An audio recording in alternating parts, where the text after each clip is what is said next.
राज्य सरकार द्वारा राधा स्वामी सत्संग व्यास को अपनी अतिरिक्त जमीन बेचने की अनुमति देने के प्रस्ताव को कांग्रेस ने गलत करार दिया है। कांग्रेस विधायक विक्रमादित्य सिंह ने कहा कि इस प्रकार का निर्णय प्रदेश हित में सही नहीं है। उन्होंने कहा कि सरकार ने अगर किसी एक धार्मिक संस्था को अपनी कोई भी अतिरिक्त जमीन बेचने की अनुमति देने की एक बार ऐसी परंपरा शुरू कर दी तो आने वाले समय में अन्य संस्थाओं को भी अनुमति देने पर सरकार को विवश होना पड़ेगा।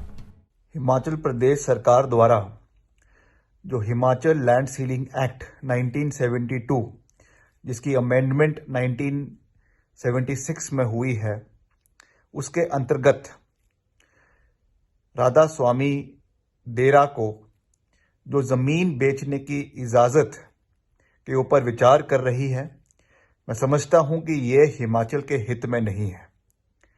क्योंकि जिन भी संस्थाओं को ज़मीन 150 बीघा से ज़्यादा रखने की प्रोविज़न दिया गया है, वो इसी प्रोविज़न के साथ दिया गया है कि आप इस ज़मीन को आगे नहीं बेच सकते हैं। और मैं समझता हूं कि अगर राधा स्वामी सत्संग के लिए सरकार ये एक प्रोविज़न लेती है और उनको ये रियायत सरकार देती है,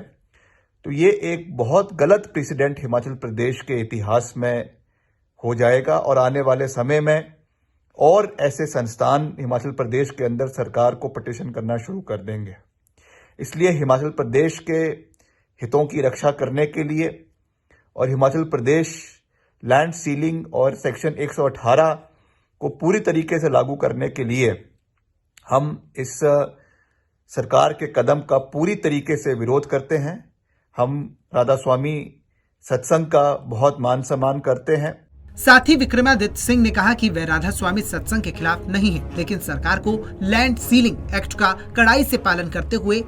118 में किसी भी प्रकार की छूट नहीं देनी चाहिए। उन्होंने कहा कि पूर्व कांग्रेस सरकार के समय भी संस्थाओं ने समय समय पर अपनी अतिरिक्त जमीन बेचने की अनुमति सरकार से मांगी, पर नियमों के अनुसार प्रदेश हित को देखते हुए ऐसी मांगों को निरस्त कर दिया गया था। पंजाब केसरी टीवी चंडीगढ़ के लिए अली की रिपोर्ट।